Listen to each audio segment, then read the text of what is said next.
I'm Lucia, 33 years old, an Air Force major and a ghost operative that even my own father doesn't know exists.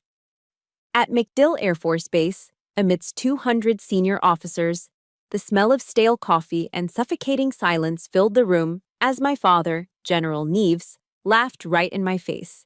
He pointed a finger, his voice booming across the auditorium. "Sit down, Lucia. You are a zero. Don't embarrass me." He had no idea that the man who had just walked through the doors, a commanding Navy SEAL colonel, wasn't there to see him. He was there to find me. And my code name wasn't the general's daughter. My father thought he was the most powerful man in the room. But when I read the file labeled Ghost 13, his face went from flush red to ghost white. He had made the biggest mistake of his life. Comment, justice, and subscribe if you've ever been underestimated by your own family. This is a story about the price of arrogance. The air in the strategic briefing room at MacDill Air Force Base always smelled the same: burnt coffee, industrial floor wax, and the metallic tang of aggressive air conditioning. It was a cold, sterile smell, the scent of bureaucracy and power. I sat in the back row, seat Z14, my spine pressed against the hard plastic of the chair. My uniform was pressed sharp enough to cut glass, my blonde hair pulled back in a regulation bun so tight it pulled at my temples. I made myself small. I made myself invisible. It was a survival mechanism I had perfected over 3 decades, not in SEER school, but at the dinner table. Down in the front row, under the bright fluorescent lights, sat the VIPs. And right in the center, holding court like a king on a throne, was my father, General Arthur Neves. He was 60, but he wore his years like medals. His silver hair was cut in a high and tight fade that defied gravity. And his skin was tanned from weekends on the golf course with senators. He was laughing loudly at something a lieutenant colonel had just whispered to him. It was a booming, practiced laugh, the kind designed to fill a room and remind everyone who owned the oxygen in it. "That's rich, Johnson. That's rich," my father bellowed, slapping his knee. The surrounding officers chuckled in unison, a chorus of sycophants. They didn't laugh because it was funny. They laughed because he was a general with 3 stars on his shoulder, and their careers depended on his mood. I looked down at my hands. They were steady. They had to be. I thought of Marcus Aurelius, the Stoic emperor I read every night before bed. The best revenge is to be unlike him who performed the injury. I took a breath, holding it for 4 counts, releasing for 4. Then, the atmosphere in the room shifted. It wasn't a sound. It was a pressure change. The heavy double doors at the back of the auditorium swung open, but not with the usual creak. They burst open with controlled violence. The chatter in the room died instantly. Even my father's laughter was cut short, caught in his throat like a fishbone.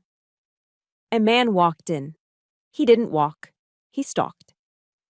He was wearing the Navy working uniform, the digital camouflage looking out of place in this sea of Air Force blue. On his collar, the silver eagle of a full colonel. On his chest, the trident of a Navy SEAL. Colonel Marcus Hale. I knew him. Not socially, but operationally. We had shared an extraction helicopter in Kandahar 3 years ago. He was a legend in the special operations community, a man who didn't play politics. He played for keeps. He ignored the 200 heads turning toward him. He ignored the protocol. He walked straight down the center aisle, his boots thudding rhythmically against the carpet. He stopped 10 feet from the stage, looking directly at the panel of generals. "General Neves," Hale said. His voice wasn't loud, but it carried to the back of the room with terrifying clarity. It was gravel and sandpaper. My father blinked, clearly annoyed at having his spotlight stolen. He adjusted his tie, putting on his benevolent leader mask. "Colonel Hale, to what do we owe this interruption? We are in the middle of a strategic assessment." "I don't have time for assessments, General," Hale said, cutting him off. "I have a situation developing in Sierra Tango sector. I need a Tier 1 asset, immediate deployment." My father scoffed, leaning back. "We have plenty of pilots here, Colonel. Take your pick." "I don't need a pilot," Hale said. "I need a ghost. specifically a TSSCI clearance sniper with deep reconnaissance capability. The room went silent. TSSCI, top secret, sensitive compartmented information.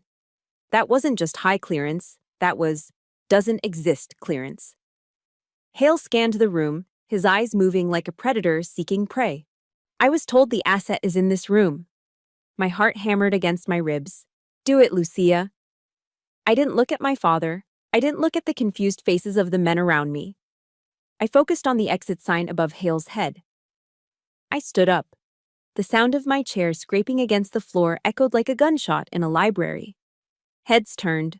200 pairs of eyes shifted from the stage to the back row. I stood at attention, shoulders back, chin up, a perfect statue of military discipline. Marcus Hale turned slowly. His eyes locked onto mine. There was no recognition in his face, just professional assessment. He nodded, once. But before he could speak, a voice boomed from the front. Sit down. It was my father. He wasn't looking at Hale anymore. He was looking at me. His face had transformed. The benevolent leader was gone. In his place was the man who used to inspect my room with a white glove when I was 10. His face was twisted in a mixture of embarrassment and rage. Major Neves, he barked, his voice dripping with condescension. Did you not hear me? I said, sit down. General, I started, my voice steady despite the trembling in my knees. The colonel requested. I don't care what he requested, my father shouted, standing up to assert his dominance. He looked around the room, offering a tight, apologetic smile to the other officers, as if I were an unruly toddler who had just spilled juice on the carpet. Apologies, gentlemen, my father said, his tone shifting to a dismissive chuckle.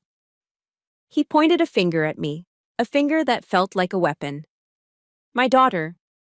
She gets confused. She works in administration, logistics and supply chains. She has a tendency to overstate her importance. The room exhaled. The tension broke. A ripple of laughter spread through the crowd. Admin? Someone whispered nearby. She stood up for a sniper request? That's rich? Sit down, Lucia, my father said, his voice dropping to a dangerous low growl that only family members would recognize. You are a zero in this equation. Don't make me ashamed of you, not here. Pride goes before destruction, and a haughty spirit before a fall. The verse from Proverbs flashed in my mind. I stood there for 3 seconds. 3 seconds that felt like 3 lifetimes.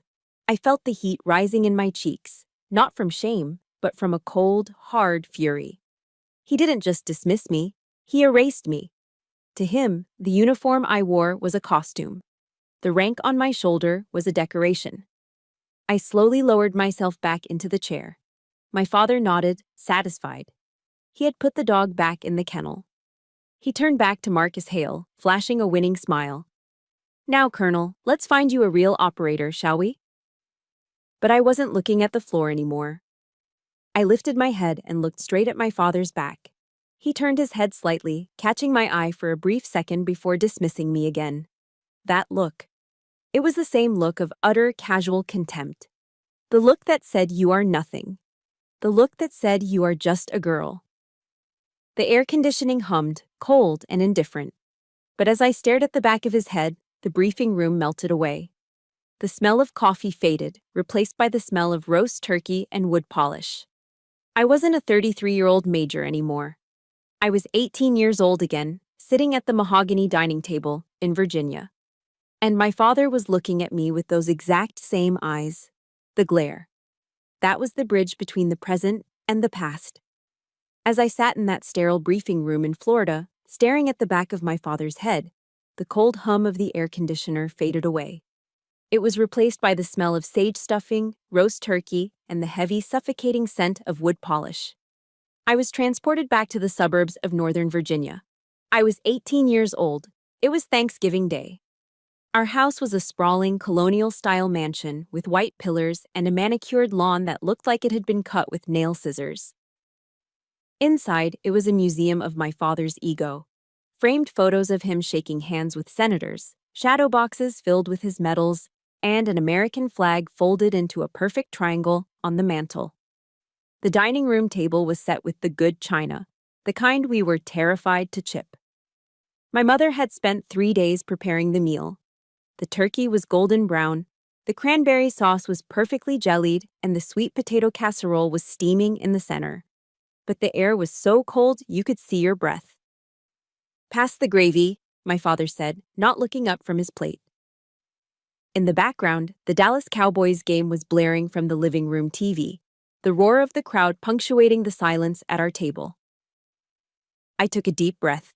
My hands were shaking under the table, clenching the napkin until my knuckles turned white. I had news.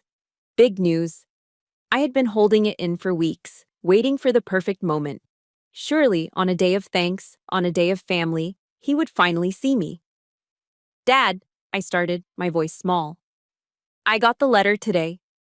He kept chewing, slicing a piece of white meat with surgical precision. "What letter?" "The Air Force," I said, unable to keep the pride from leaking into my voice. "I got in." "Not just in, Dad. I qualified for the specialized track. My ASVAB scores were in the 99th percentile." My mother froze, the gravy boat suspended in midair. She looked at him, her eyes wide, pleading with him silently to be kind. Just this once. My father slowly placed his fork down. The clinking sound against the china echoed like a gavel. He finally looked at me. It wasn't a look of pride.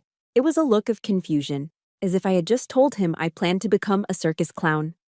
"Nursing?" he asked. "Or logistics?" "Combat operations," I corrected him, sitting straighter. "I want to fly. Or maybe intel." He laughed. It was a short, sharp bark of a laugh. He picked up his wineglass, swirling the expensive Cabernet.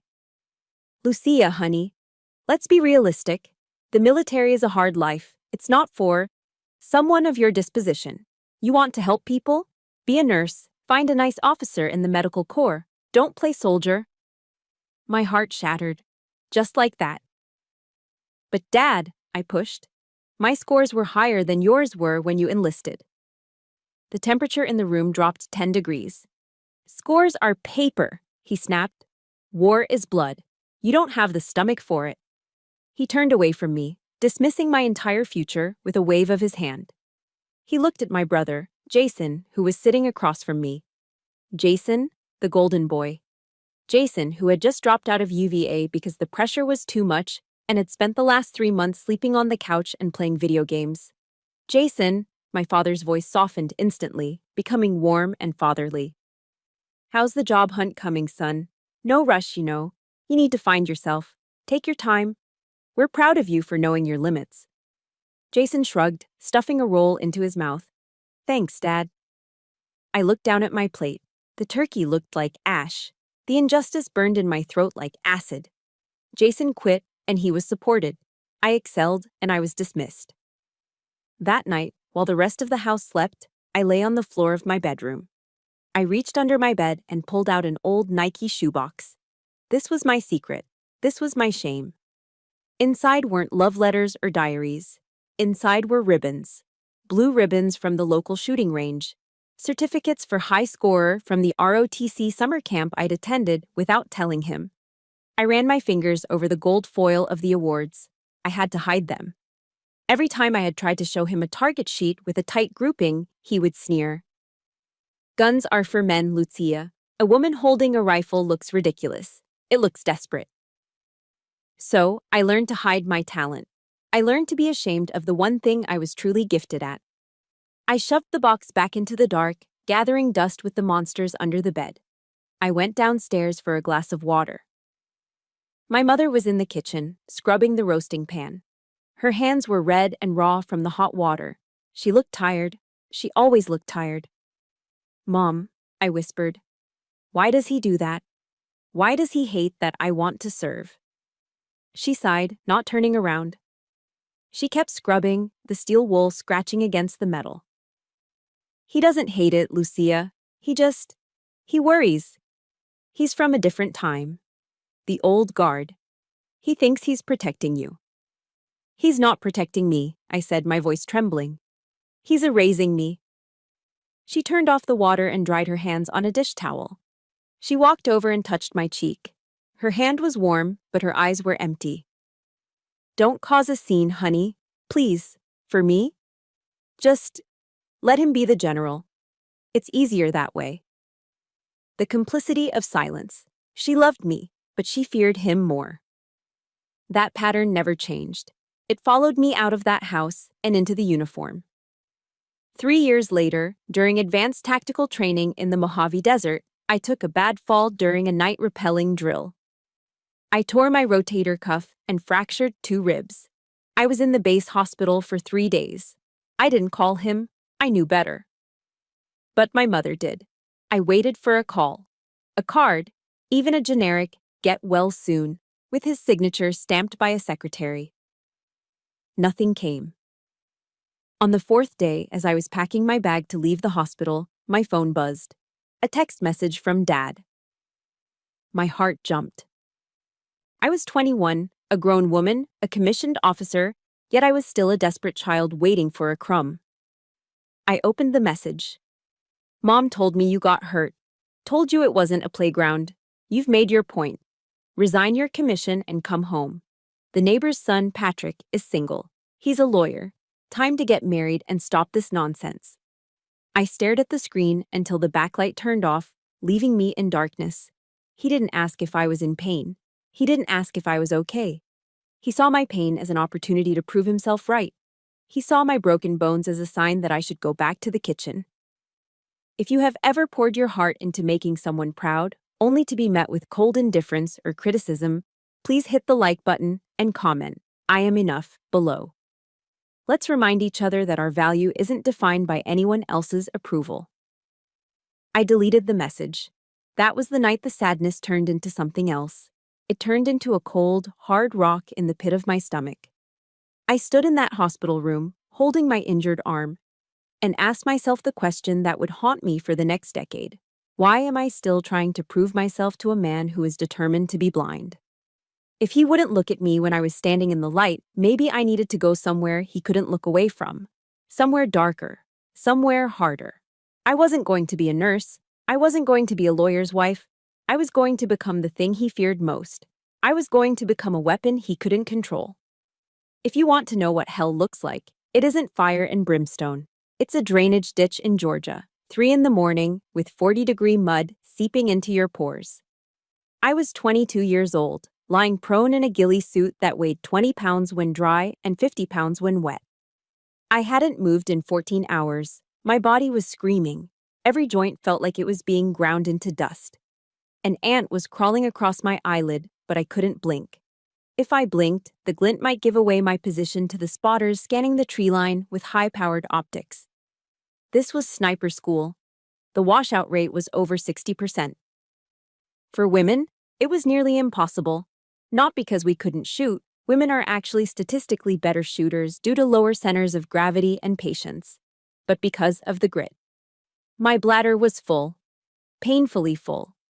In a normal life, in the life my father wanted for me, I would excuse myself and go to a tiled bathroom with potpourri on the counter. But here, in the mud, there was no timeout. Callous your mind, I thought. I focused on the voice in my head. It wasn't my father's voice anymore, it was David Goggins. I had listened to "Can't Hurt Me" on repeat during my rucks. I replayed his words now like a prayer. When you think you're done, you're only at 40% of your body's capability. I didn't move. I just let go. I felt the warmth spread through the suit, followed immediately by the freezing cold as the urine mixed with the mud. It was degrading. It was disgusting. And it was absolutely necessary. I lay there for another 18 hours in my own filth. When the instructors finally walked right past me, missing my position by inches, I didn't feel shame. I felt power. I had done what the Golden Boys couldn't do. I had erased myself to survive. 6 months later, the mud of Georgia was replaced by the dust of the Korangal Valley in Afghanistan. This wasn't training. This was the real show. My first assignment was overwatch for a SEAL platoon clearing a village suspected of harboring HVT, high-value target couriers. I was perched on a ridge, 800 yards out, looking through a Schmidt and Bender scope. My hands were trembling, just a little. This was the moment of truth. Guns are for men, my father had said. You don't have the stomach for it. Below me, the comms crackled. Taking fire, 3 o'clock, high elevation. I saw him. A fighter with an RPG popping up from behind a rock wall, aiming directly at the lead vehicle. The trembling stopped, instantly. My world narrowed down to the crosshairs. Windage, 3 clicks left. Elevation, adjusted for the angle. Breath in, breath out. Pause at the bottom of the exhale. Squeeze. The recoil of the M24 kicked my shoulder. A second later, pink mist sprayed against the gray rock. The fighter dropped. The RPG clattered harmlessly to the ground. Good effect on target, my spotter whispered. Clean kill. I didn't feel sick. I didn't feel sad. I felt a cold, professional satisfaction. I had just saved 4 American lives. I was good at this. I was exceptional at this. I did 2 tours. I racked up a confirmed kill count that would have made any of my father's staff officers envious. I came back with sand in my boots and a bronze star in my duffel bag. I went home to Virginia for leave. It was summer. The cicadas were buzzing. My parents were hosting a garden party.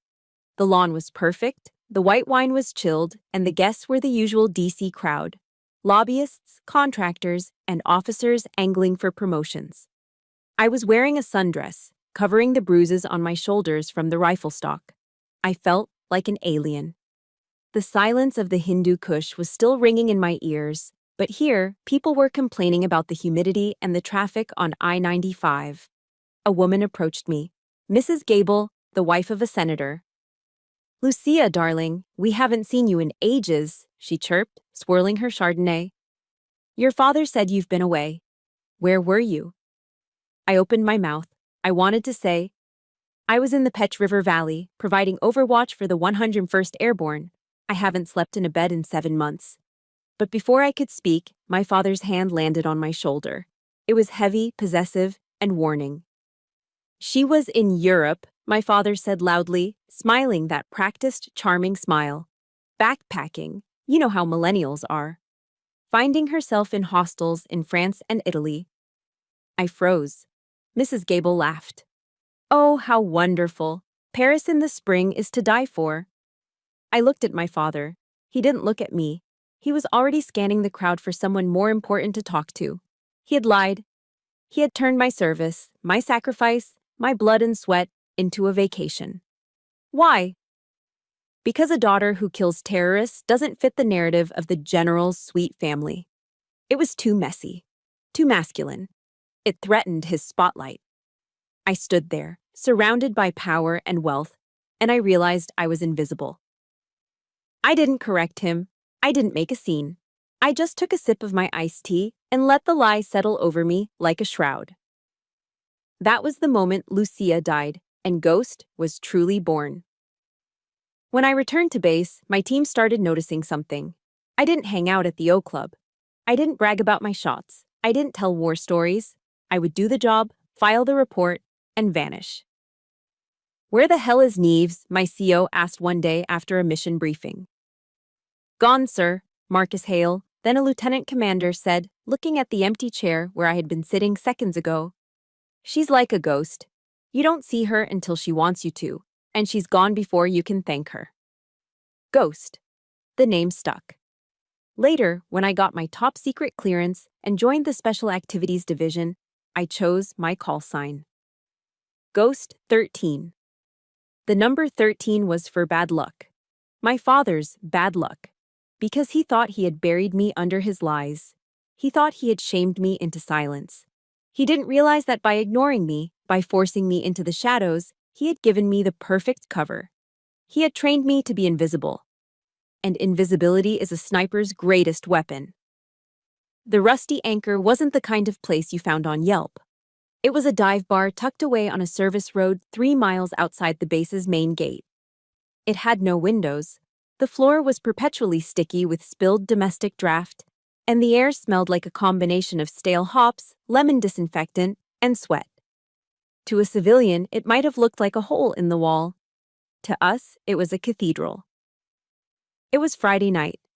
The jukebox in the corner was playing George Strait, the low twang of the guitar competing with the sharp clack-clack of pool balls and the roar of laughter from the booths. I sat at a scratched wooden table near the back, nursing a bottle of Miller High Life. I wasn't wearing my uniform. I was in jeans and a gray t-shirt, my hair let down for the first time in days. Around me sat my team, my real family. There was Tex, a heavy weapons specialist from Houston who could strip a machine gun in 30 seconds blindfolded. There was Miller, our comms guy, who looked like a high school accountant but had a purple heart for dragging a wounded Marine out of a burning Humvee. And then there was the memory of the man who had brought us all together. I stared at the condensation dripping down my beer bottle, and my mind drifted back to a briefing room in Kandahar, 6 months prior. It was the first time I had worked directly with Colonel Marcus Hale. It had been a joint operation, high stakes, a hostage rescue in the mountains. We had been pinned down in a valley, taking heavy fire from 3 sides. The extraction bird couldn't land. We were running low on ammo. I had found a perch, a jagged outcropping of rock 500 yards up. I stayed there for 12 hours, baking in the sun, calculating wind speeds that were swirling unpredictably through the canyon. I took 9 shots. I dropped 9 tangos. Each one was a threat that was about to flank Hale's team. When we finally got back to base, covered in dust and adrenaline, I expected the usual. I expected the SEALs to go to their own debrief, ignoring the Air Force support. Instead, Marcus Hale had walked right up to me in the mess hall. He was covered in grime, his face streaked with sweat. He didn't smile. He didn't flirt. He looked me dead in the eye. He slammed a fresh bottle of water on the table in front of me. "Nevies," he had said, his voice gravelly. "Sir?" I had stood up, instinctively. "Sit down," he ordered, but not like my father. It was an order given with respect. He leaned in, lowering his voice so only I could hear. "That shot on the RPG gunner, the one at 11 o'clock? "Windage was tricky, sir," I replied. "You saved my point man's life," Hale said. "You are the all-seeing eye, Major.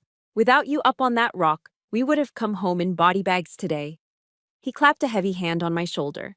It wasn't possessive, it was an affirmation. "You're a weapon, Neves, a damn fine one." That moment was worth more to me than every medal my father had ever displayed in his shadow boxes. Hale hadn't seen a woman. He hadn't seen a general's daughter. He had seen a warrior. Back in the rusty anchor, a hand waved in front of my face, snapping me out of the memory. "Earth to Ghost," Tex laughed, sliding a pitcher of beer onto the table. "You're 1,000 yards staring again. Drink up. Tabs on me tonight." I smiled, a genuine smile that reached my eyes. "Thanks, Tex." "Hey," said a raspy voice from the seat next to me. I turned. It was Master Sergeant Elena Rodriguez. She was 50 years old, tough as leather, with gray streaks in her hair and a cynical look in her eyes that had seen too many commanders come and go. She was nearing retirement, and she had become the unofficial mother hen of our unit, if mother hens drank whiskey neat and smoked Marlboro Reds.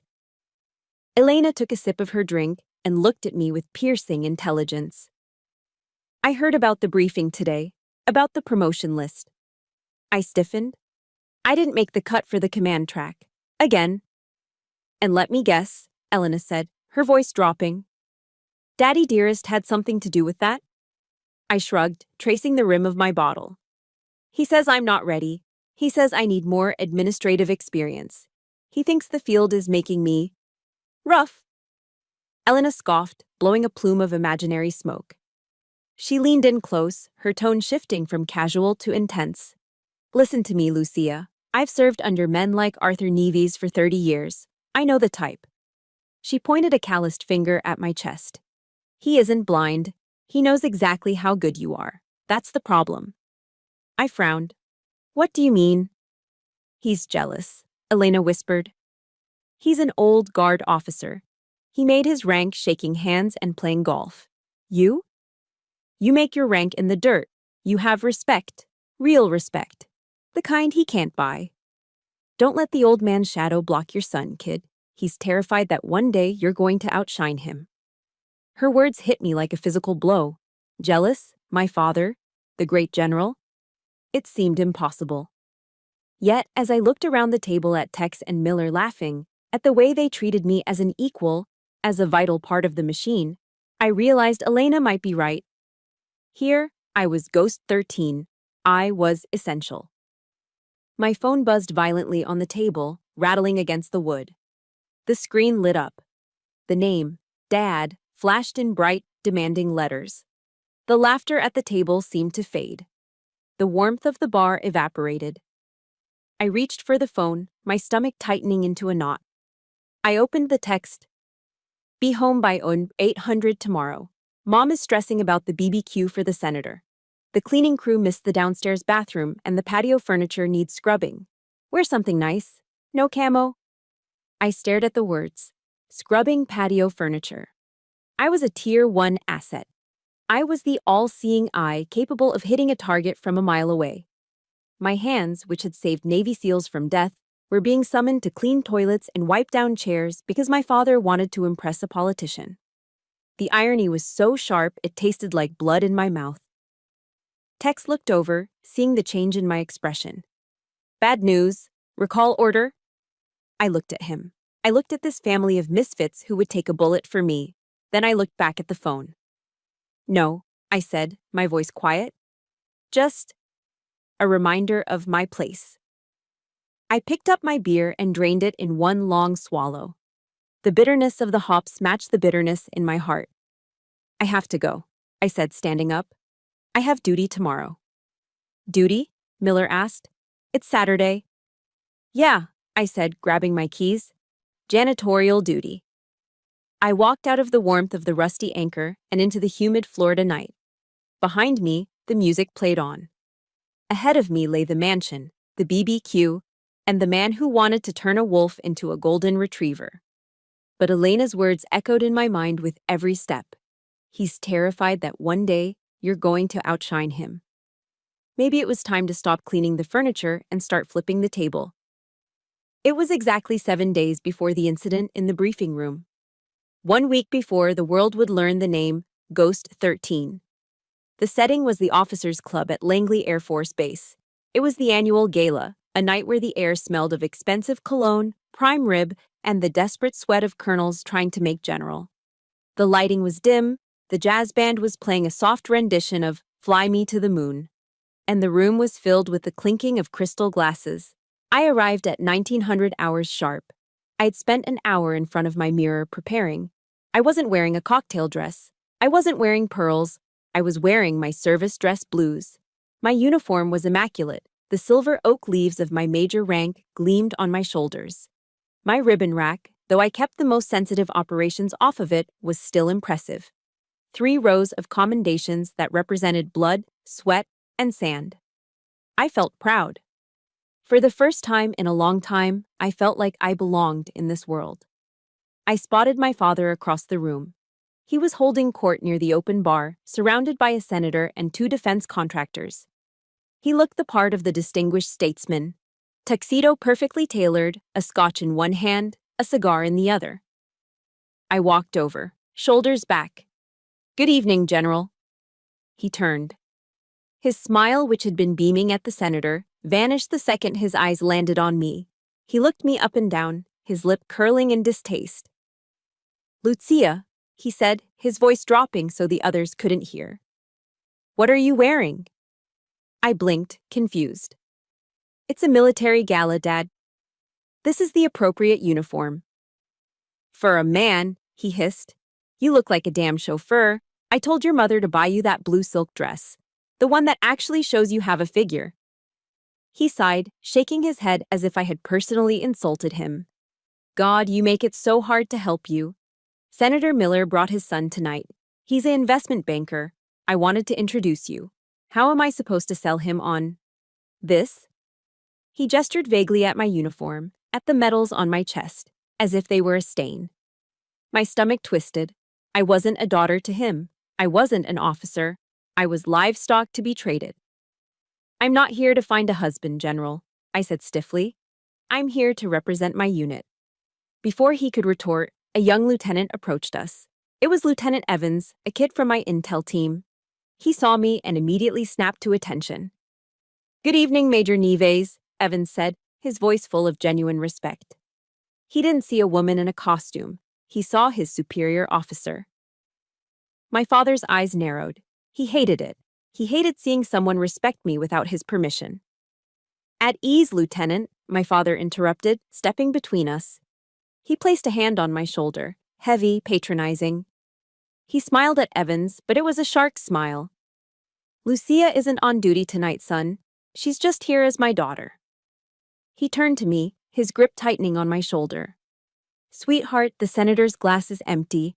Why don't you run to the bar and get him a refill? Gin and tonic, extra lime, and get me another scotch while you're at it. The air left my lungs. Lieutenant Evans looked confused. He looked from me to the general. He knew it was wrong.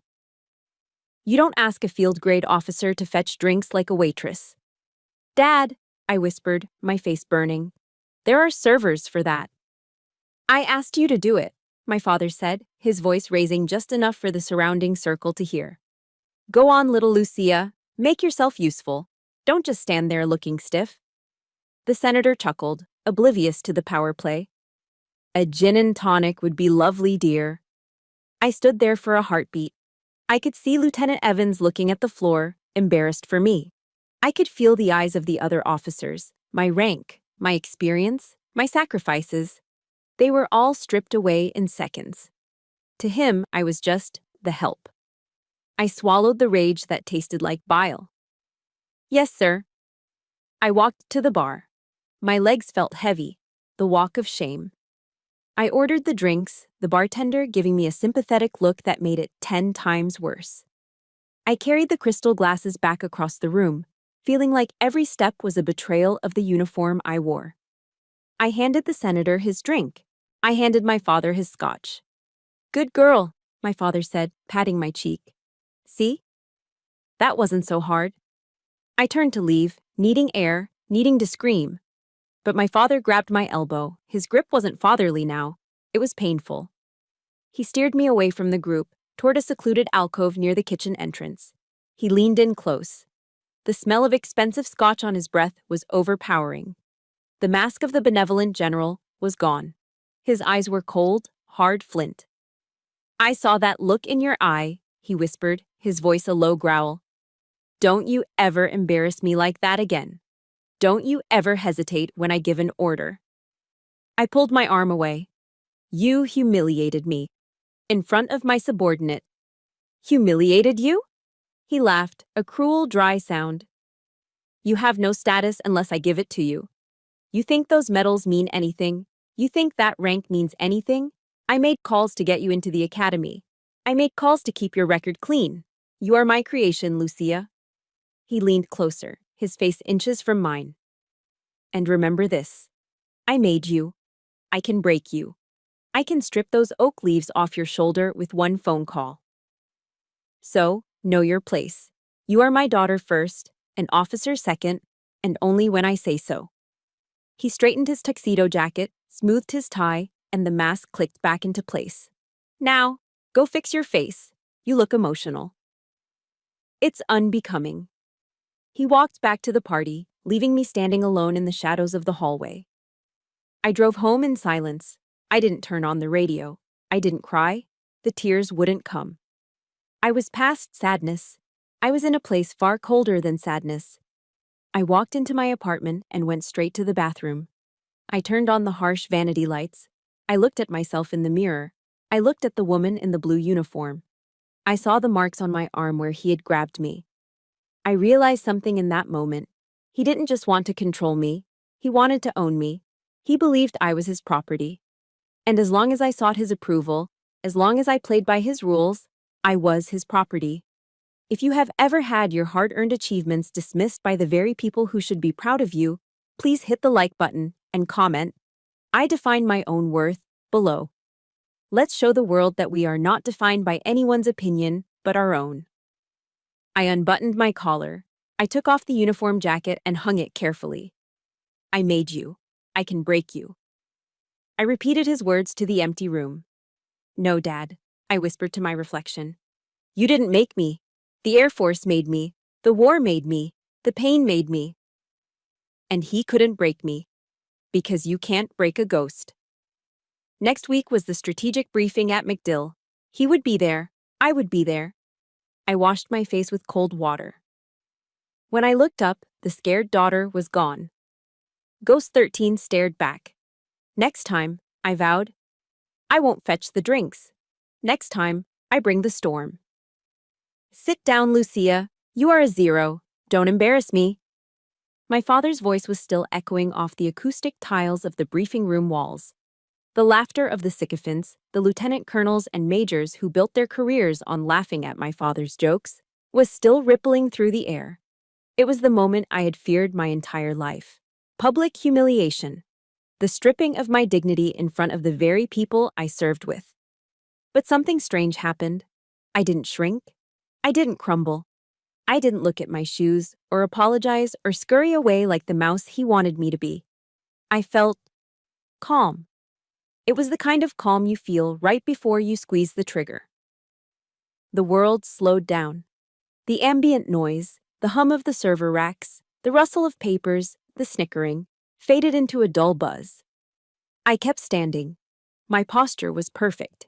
My chin was parallel to the floor. I didn't look at my father. I looked through him.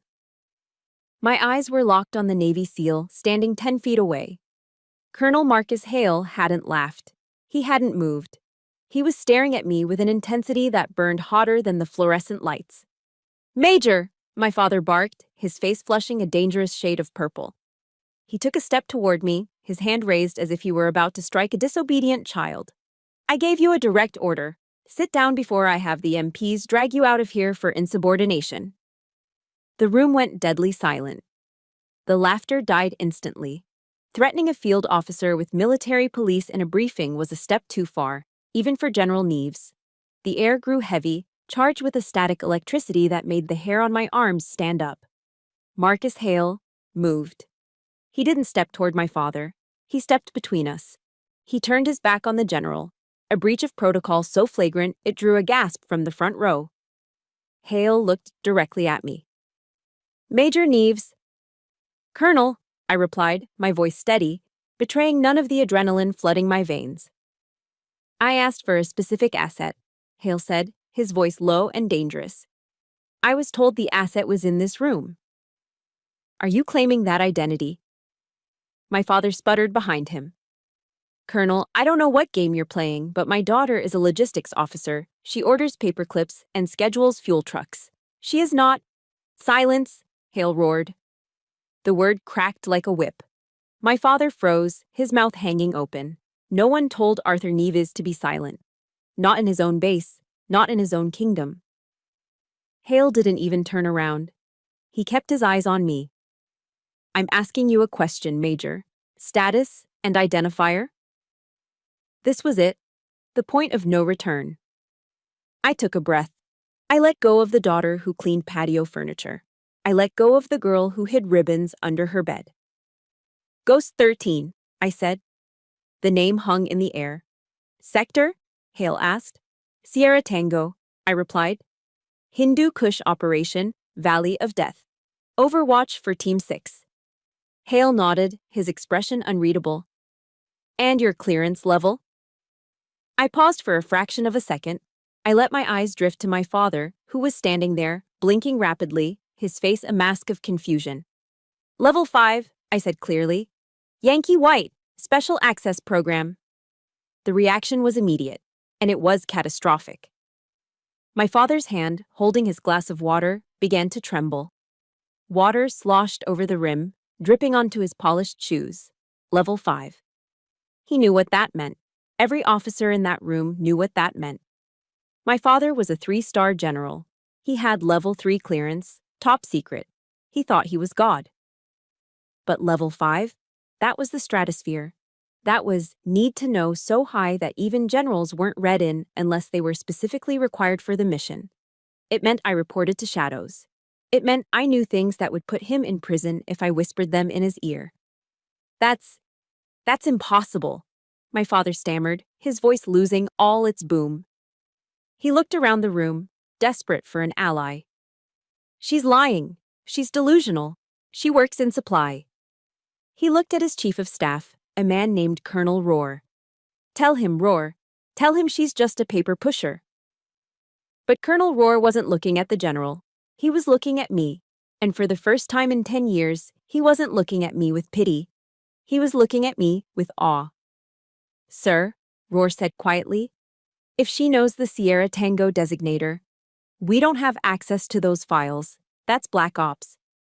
My father turned back to me, his eyes wide, searching for the child he thought he owned. But she wasn't there. Lucia, he whispered, you never told me. You never asked, I said.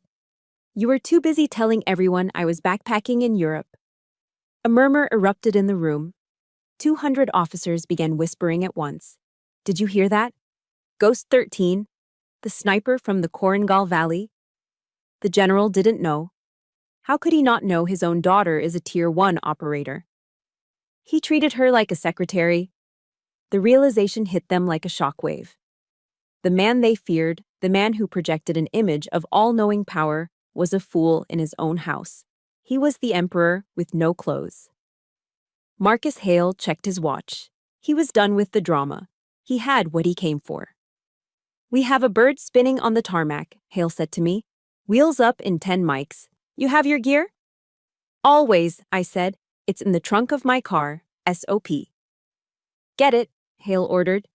We have an extraction team waiting in Yemen. I need eyes on the ground by 0600. Yes, sir. I stepped out of the row. I walked past the officers who had snickered at me minutes ago. They pulled their legs in, scrambling to get out of my way. Some of them even started to stand up, an instinctive reaction to the presence of a superior warrior. I reached the center aisle. My father was blocking my path. He looked smaller now. His shoulders were slumped. The confidence that usually radiated from him had evaporated, leaving behind a confused, aging man in a suit that suddenly looked too big for him. He reached out a hand as if to grab my arm, to pull me back into his control. Lucia, wait. We need to discuss this. You can't just leave.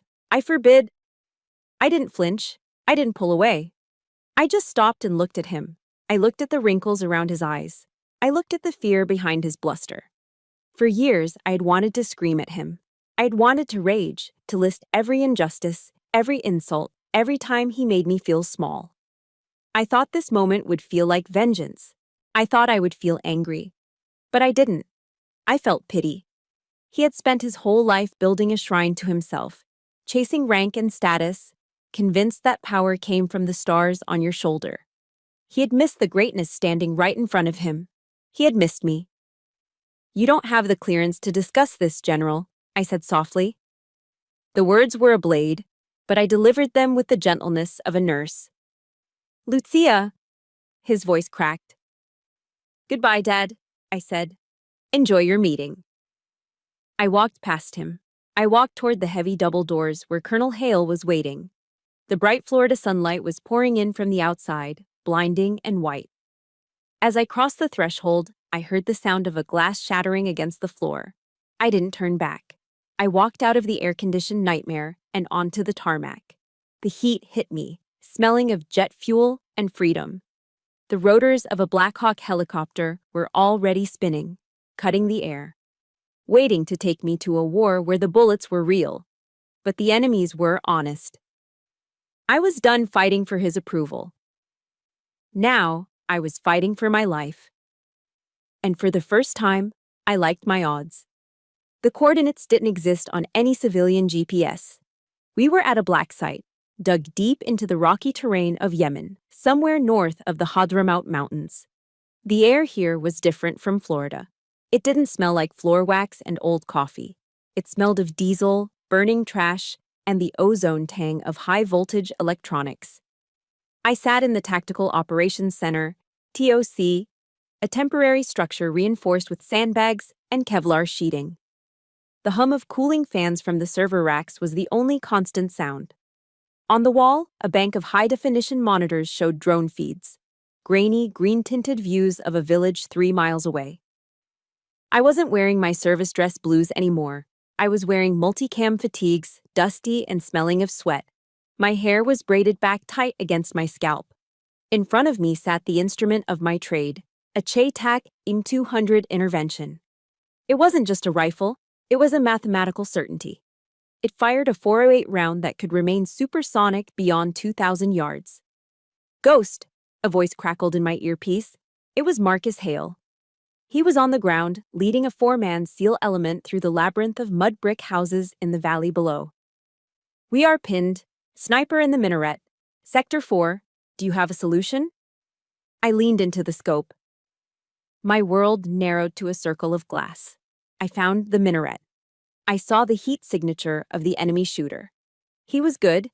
He had an elevated position and was suppressing Hale's team, keeping them from reaching the hostages. "Distance is 2,400 meters," I said calmly into the mic.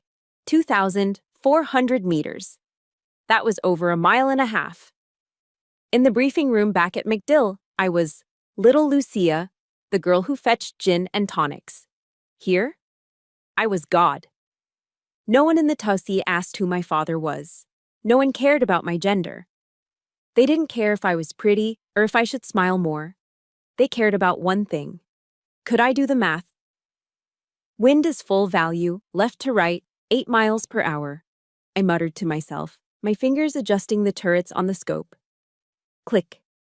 Click. Click. I had to account for everything: the humidity in the air, the temperature of the propellant in the cartridge. I even had to calculate the Coriolis effect, the rotation of the Earth itself. The bullet would be in the air long enough that the planet would literally turn underneath it. "Ghost, we are taking heavy fire." Hale's voice was tight. "We need that window open. Now." "Stand by," I said. My pulse was resting at 50 beats per minute, ice water in my veins. I pulled back from the scope for a split second to check my wind meter. As I did, my personal sat phone, which I had left on the corner of the table, buzzed. It lit up the dim room. "Dad, 20 missed calls." I stared at the screen. He was blowing up my phone. Not because he was worried about my safety. He didn't even know where I was. He didn't have the clearance. He was calling because he was panicked. He was calling because he had lost control of the narrative. He was probably sitting in his office in Florida, realizing that the admin girl had just walked out on him with a Tier 1 operator, and he was terrified of what I might say. For 33 years, that buzzing phone had been a leash. When it rang, I answered. When he commanded, I obeyed. I looked at the flashing screen. Then I looked at the drone feed showing Hale's team huddled behind a crumbling wall, taking rounds. There was no choice. There never really was. I reached out and pressed the power button. I held it down until the screen went black. "Goodbye, General." I felt a physical weight lift off my chest. I wasn't his daughter right now. I wasn't a Neves. I was Ghost 13. I went back to the scope. "Solution set," I said. "Windage, 3 mils left. Elevation, 120. "Send it," Hale ordered. I exhaled. I waited for the natural pause between heartbeats. I squeezed the trigger. The recoil was a mule kick to the shoulder, even with the muzzle brake. The suppressed report was a sharp thwack that echoed in the small room. Then, the wait. At this distance, the bullet had a flight time of nearly 4 seconds. 1, 2, 3, 4. On the drone feed, the heat signature in the minaret suddenly jerked backward and collapsed. Pink mist sprayed against the ancient stone wall. "Target down," I reported, my voice flat. "The window is open." "Good effect on target," Hale replied. "Moving."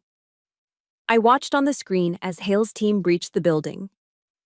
I watched them drag the 2 hostages out, an aid worker and a journalist, and load them into the extraction vehicle. I didn't cheer. I didn't high-five the comms guy next to me. I just opened the bolt of my rifle, ejecting the spent brass casing. It hit the floor with a metallic chime. Job done. 3 hours later, the adrenaline had faded, replaced by the deep, bone-weary exhaustion that only combat brings. We were sitting in the debriefing area, sitting on crates of ammunition. I was drinking a warm, Rip It energy drink and eating peanut butter out of an MRE packet. Colonel Hale walked in.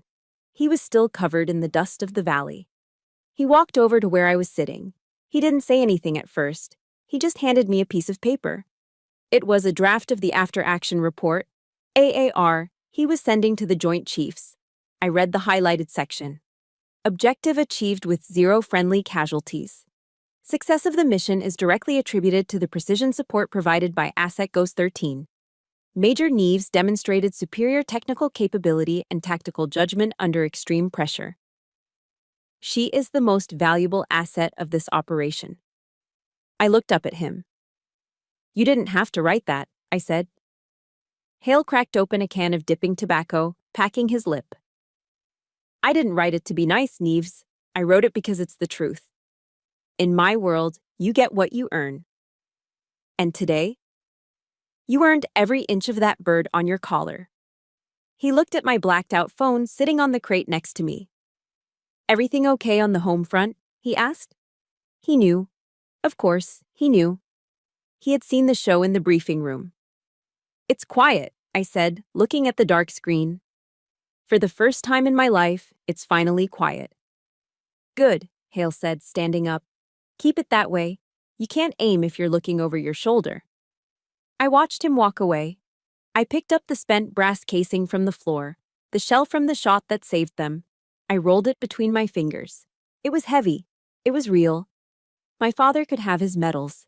He could have his cocktail parties and his senators. He could have his lies about Europe. I had this. I had the dust, the math, and the respect of men who didn't give it away for free. I was 3,000 miles away from home, sitting in a dark room in Yemen, eating processed peanut butter.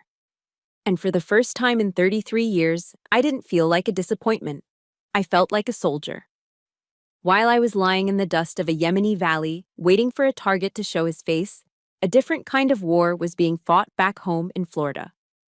But this time, I wasn't the one taking fire. In the military, there is a communication network faster than fiber optics, more pervasive than satellite uplinks, and more destructive than a drone strike. It's called the rumor mill. We call it scuttlebutt. And for 3 days, General Arthur Neves was the only topic on the frequency. I wasn't there to witness it, but in the tight-knit world of special operations, nothing stays secret for long. Elena told me, Tex told me, even Lieutenant Colonel Rohr, my direct commanding officer in the visible world, eventually played me the tapes.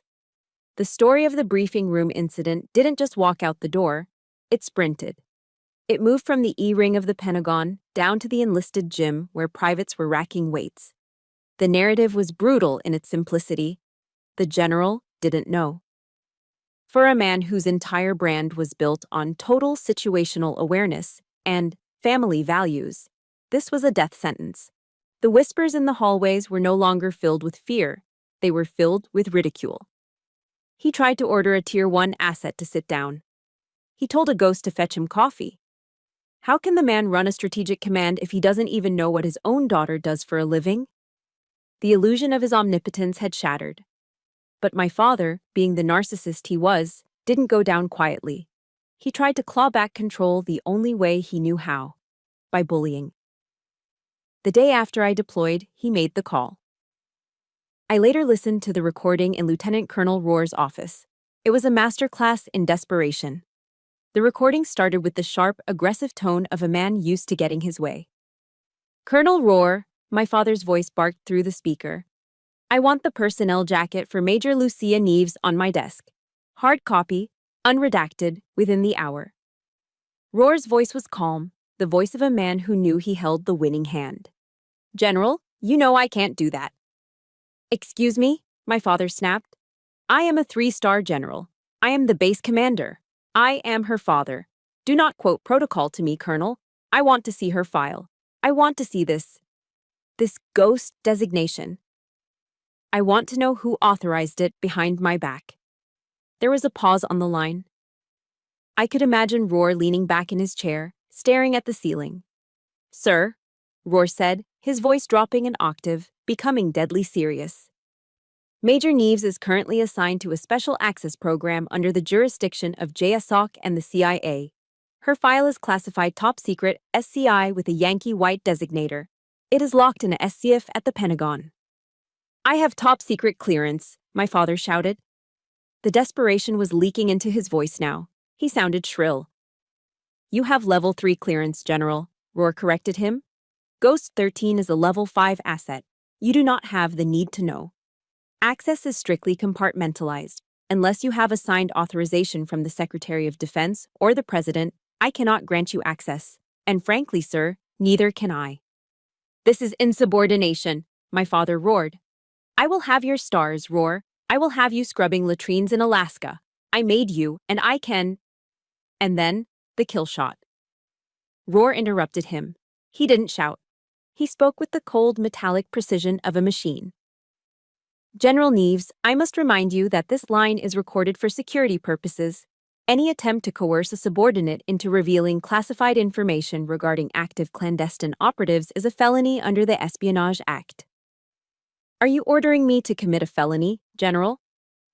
Or would you like to terminate this call? Silence. Dead, heavy silence. For 10 seconds, the only sound on the tape was my father's heavy breathing.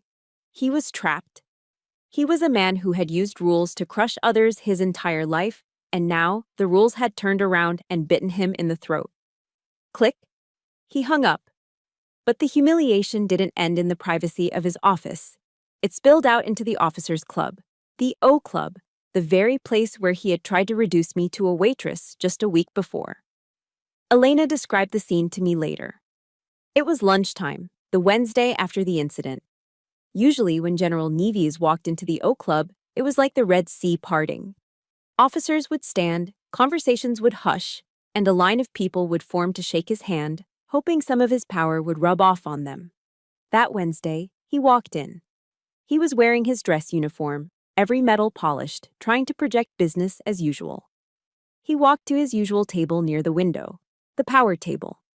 But the room didn't hush. The conversations didn't stop. People looked up, saw him, and then they looked away. They looked at their salads. They looked at their phones. They looked anywhere but at him. It wasn't an aggressive shunning. It was something far worse. It was indifference mixed with second-hand embarrassment. He sat down, alone. Usually a captain or a major would rush over to join him, eager for FaceTime. Today, the chairs around him remained empty. A server approached, a young woman, probably the same age I was when I enlisted. She placed a menu in front of him. Just the club sandwich and an iced tea, he said. His voice was quiet. Yes, General, she said, and walked away quickly. Elena told me she watched him from the bar. She watched the great Arthur Neves, the man who claimed to make people, sitting in a room full of 200 officers, eating a sandwich in absolute isolation. He checked his phone, no messages. He looked around the room, no eye contact. For the first time in 30 years, he was just an old man eating lunch alone. The power he thought he held, the power of fear, the power of reputation, had evaporated the moment the truth about me came out. Because if he couldn't control his own daughter, if he couldn't see the ghost living under his own roof, then he wasn't a genius strategist. He was just a bully who had been outsmarted. When I heard that story, sitting in the dust of Yemen, I expected to feel triumphant. I expected to laugh, but I didn't. I just felt a strange sense of closure. The karma hadn't come from me screaming at him. It hadn't come from a dramatic fight. It had come from the truth. He had spent his life trying to make me small so he could feel big. Now, the world knew exactly how big I was, and by comparison, just how small he had become. The statue had toppled. And nobody bothered to help him pick up the pieces. We met on neutral ground. That was the first rule of the engagement. Not at his house, where the shadow boxes of his medals lined the walls like religious icons. Not at the base, where the weight of rank and protocol would suffocate any chance of honesty. We met at a Starbucks in South Tampa, 3 blocks from the bay. It was a Tuesday morning, 3 months after I'd walked out of the briefing room and onto a Black Hawk helicopter. The air conditioning inside the cafe was freezing, a sharp contrast to the humid Florida heat outside. The air smelled of roasted beans and burnt milk. Indie folk music played softly over the speakers, competing with the aggressive whir of the espresso grinders. I arrived 5 minutes early. Punctuality was a habit I couldn't break. I ordered a black coffee, venti, no sugar, and found a table in the back corner. When he walked in, I almost didn't recognize him. General Arthur Neves had always been a man of structure. Even on weekends, his shirts were starched, his shoes were polished, and his posture was rigid enough to calibrate a level against. The man who walked through the glass doors looked like a stranger. He was wearing a beige polo shirt that was slightly too loose around the shoulders and wrinkled khaki shorts. He wasn't wearing his military-issue dress shoes. He was wearing loafers. Without the uniform, without the stars on his collar to prop him up, he looked small. He looked like just another retiree, another snowbird, waiting out the winter. He spotted me and hesitated. For a brief second, I saw the urge to retreat in his eyes, but he steeled himself and walked over. "Lucia," he said. His voice lacked the boom I was used to. It was scratchy, tentative. "Dad," I nodded, gesturing to the empty chair. He sat down heavily. He had a paper cup in his hand, and he began to peel the cardboard sleeve off it, strip by strip. It was a nervous tick I had never seen before. "You look fit," he said, avoiding my eyes. "Deployment went well?" "Mission accomplished," I said. "We got the target. Hostages are home." "Right, good. That's good." Silence stretched between us. It wasn't the comfortable silence of two soldiers. It was the heavy, loaded silence of a minefield. He took a sip of his coffee and grimaced. "Too hot. Everything is too hot these days." He put the cup down and finally looked at me. "Lucia, about that day. At MacDill." Here it comes, I thought, the justification, the pivot. "I didn't know," he started, spreading his hands in a gesture of helplessness. "I had no idea you were involved in that level of operations. If I had known—" "If you had known, what?" I asked calmly. "You would have treated me with respect. You would have listened to me. I would have protected you," he snapped, a flash of the old general breaking through. "Do you have any idea how dangerous that world is? Black Ops? CIA oversight? It's a meat grinder, Lucia. I pushed you toward administration because I wanted you safe. I wanted you to have a normal life, a husband, kids, Sundays off." He leaned forward, his eyes pleading. "I'm your father. My job is to keep you safe. I only wanted what was best for you." It was the classic defense. The narcissist's prayer. I didn't do it, and if I did, it wasn't that bad. And if it was, I did it for your own good. I looked at him, really looked at him. I saw the fear behind the bluster. He wasn't just afraid for my safety. He was afraid of his own irrelevance. He was afraid that the daughter he viewed as an extension of himself had grown a limb he couldn't control. I thought about Dr. Henry Cloud. I thought about the book on boundaries that Elena had given me years ago. Boundaries define us. They define what is me and what is not me. A boundary shows me where I end and someone else begins. For 33 years, I had no boundaries. I was just an annex of Arthur Neves's ego. Not anymore. I didn't yell. I didn't cry. I didn't list his failures or throw the past in his face. That was what a child would do. I placed my hands flat on the table. "Dad," I said. My voice was low, level, and absolute. He stopped tearing at the coffee sleeve. "I am not a child you need to protect," I said. "I am a field-grade officer in the United States Air Force. I have killed men who were trying to kill my friends. I have made decisions that saved lives. I don't need your protection." "But, let me finish," I interrupted, holding his gaze. "I understand you think you were helping, but you weren't. You were erasing me. You were ashamed of who I was because I didn't fit the picture you wanted to paint for your friends." He opened his mouth to argue, but the look in my eyes stopped him. It was the ghost stare. The look that said target acquired. "We are going to have a new relationship, Dad," I continued. or we are going to have no relationship at all. He blinked, stunned. Lucia, don't be dramatic. We're family. Family is not a free pass to disrespect me, I said. So here are the rules. This is the new baseline. I leaned in closer, ensuring he heard every syllable. Number 1. You will never dismiss my rank or my service in public again. Number 2. You will never call me Little Lucia or tell me to fetch drinks like a servant. Number 3. You do not get to take credit for my achievements, and you do not get to lie about them to save face. I took a breath. This was the hardest part, the part where I let go of the need for his validation. I don't need you to be proud of me, Dad, I said, my voice softening just a fraction. I really don't. I'm proud of myself. What I need is for you to respect me, as an adult, as an equal. The cafe noise seemed to fade away.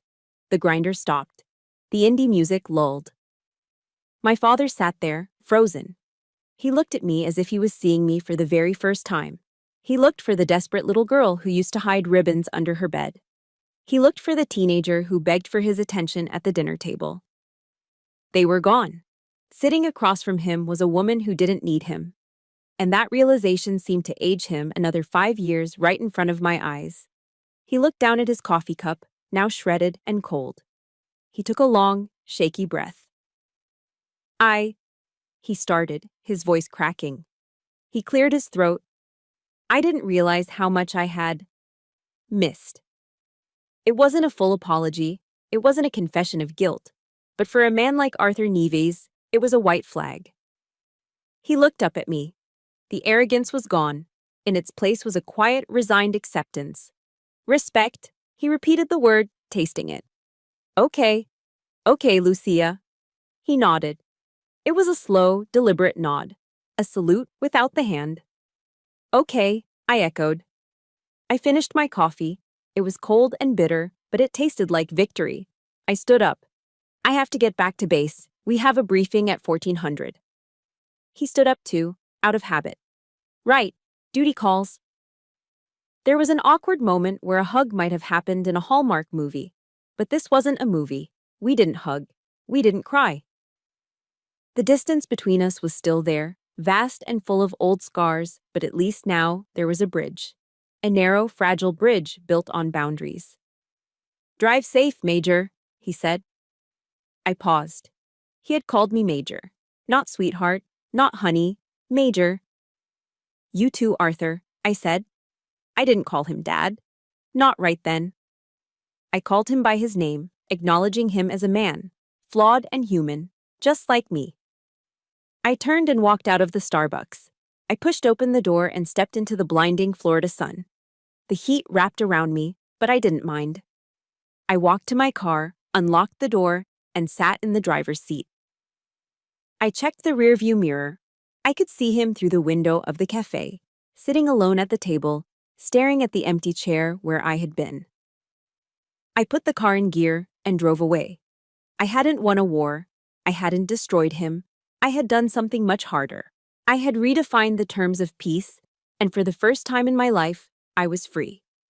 Time in the military is measured in deployments, in duty stations, and in the slow, steady accumulation of gray hairs. 10 years. A decade had passed since I walked out of that coffee shop in Tampa.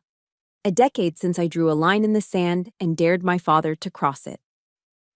Today, the auditorium at Langley Air Force Base was filled to capacity. The air smelled of floor wax and fresh-cut lilies. The American flag stood tall and unmoving on the stage, the gold fringe catching the overhead lights. I stood at the podium. My uniform had changed. The gold oak leaves of a major were gone, replaced by the silver oak leaves of a lieutenant colonel. I looked out at the sea of blue uniforms. 200 faces looked back at me. They weren't looking at me with fear. They weren't looking at me because they were forced to. They were looking at me with trust. I was their commander now. Attention to orders, the adjutant barked. The room snapped to attention. The sound of 200 pairs of boots hitting the floor in unison echoed like a thunderclap. I didn't flinch. I didn't puff out my chest. I just stood there, breathing in the moment. My eyes scanned the front row. Usually this was reserved for VIPs, for generals, and senators. But today, there was an old man sitting in the seat of honor. Arthur Neves was 70 years old now. He wasn't wearing his dress uniform. He had retired 5 years ago. He was wearing a charcoal gray civilian suit that fit him a little too loosely. His hair, once a steel gray high and tight, was now completely white and thinning. He wasn't the god of war anymore. He was just a grandfather who played golf on Tuesdays and complained about his arthritis. He wasn't invited up to the stage to pin my rank on. I had chosen Master Sergeant Elena Rodriguez, now retired and walking with a cane, to do that honor. It was a subtle choice, but a deliberate one. Rank is earned in the trenches, not inherited through DNA. But my father didn't look angry. He didn't look slighted. As Elena's shaking hands fastened the silver insignia onto my collar, I looked down at him. He was crying. They weren't the crocodile tears of a manipulator. They were quiet, silent tears rolling down cheeks that had lost their firmness. He caught my eye and offered a small, wobbly smile. It was a sad smile, the smile of a man who realized too late that he had spent 30 years betting on the wrong horse, but was grateful he was allowed to watch the race finish. I nodded at him. Acknowledgement. Peace. Ladies and gentlemen, I said into the microphone, my voice clear and steady. Command is not a privilege, it is a burden, and it is a burden I will carry for you, not over you. I didn't quote Sun Tzu, I didn't quote Patton. I spoke to them like humans. I treated them with the dignity that I had starved for when I was a young officer. After the ceremony, the reception line formed. There was punch and sheet cake. The atmosphere was light. My father stayed in the back, holding a paper cup of punch, watching me work the room. He didn't try to take over. He didn't interrupt. He stayed within the boundaries we had built, brick by brick, over the last 10 years. A young woman approached me. She was a second lieutenant, fresh out of the academy. Her uniform was brand new, stiff, and uncomfortable. She looked terrified. "Ma'am," she squeaked. "Lieutenant Sarah Jenkins, I wanted to say congratulations." I smiled, remembering the terrified girl I used to be. "Thank you, Lieutenant. How are you adjusting to the squadron?" She hesitated, glancing around to make sure no one was listening. "It's hard, ma'am. My family. My dad is a colonel in the Marines. He thinks the Air Force is a soft branch. He wanted me to be a JAG lawyer. He says I'm wasting my potential in intel." I froze. The words were different, but the melody was exactly the same. The ghost of the past, echoing in this young girl's voice. I handed my piece of cake to an aide and turned my full attention to her. I stepped into her personal space, not to intimidate, but to shield her. "Lieutenant, look at me," I said firmly. She looked up, her eyes wide. "I'm going to tell you something that took me 33 years and a lot of heartache to learn," I said. "Your father may have given you your name, but he does not get to write your story." She blinked, surprised by the intensity in my voice. "Do not let anyone define your value," I continued. "Not your enemies, and certainly not your blood. You are not here to be his legacy. You are here to build your own." The young lieutenant straightened up. It was subtle, but I saw it. A spark in her eyes, a shifting of weight, the beginning of a backbone. "Yes, ma'am," she said, and this time her voice didn't squeak. "Thank you, Lieutenant Colonel." "Carry on, Lieutenant." As she walked away, walking a little taller than before, a quote from Maya Angelou drifted through my mind. It was something I had read during those long, lonely nights in Yemen. "I come as one, but I stand as 10,000. I wasn't just Lucia anymore. I was the sum of every woman who had been told to sit down. I was the voice for every child who had been told they weren't enough. I stood for them." The reception wound down. The room emptied. My father walked over to me. He looked tired. "That was a good speech, Lucia," he said softly. "Thanks, Dad." He looked at the silver oak leaves on my shoulders. He reached out a hand, hovering it for a moment, then patted my arm awkwardly. "You wear it better than I did." It was the closest he would ever get to saying I was wrong, and it was enough. Do you want to get dinner? He asked. Mom is making pot roast. I checked my watch. I can't. I have a flight to catch. Pentagon briefing in the morning. He nodded, a flicker of disappointment in his eyes, but he masked it quickly. Of course. Duty first. I understand. I'll call you on Sunday, I said. Sunday, he repeated. Okay. He turned and walked toward the exit, a lonely figure in a big hall. I watched him go, feeling a twinge of sadness, but no guilt. I had forgiven him, but I hadn't forgotten. The relationship was healed, but the scar would always be there to remind me of where the boundary line was drawn. I turned and walked out the side door. The Virginia sun hit my face, warm and golden. The sky above Langley was a piercing, endless blue, the kind of sky that begged to be flown in. I took a deep breath, filling my lungs with the air of freedom.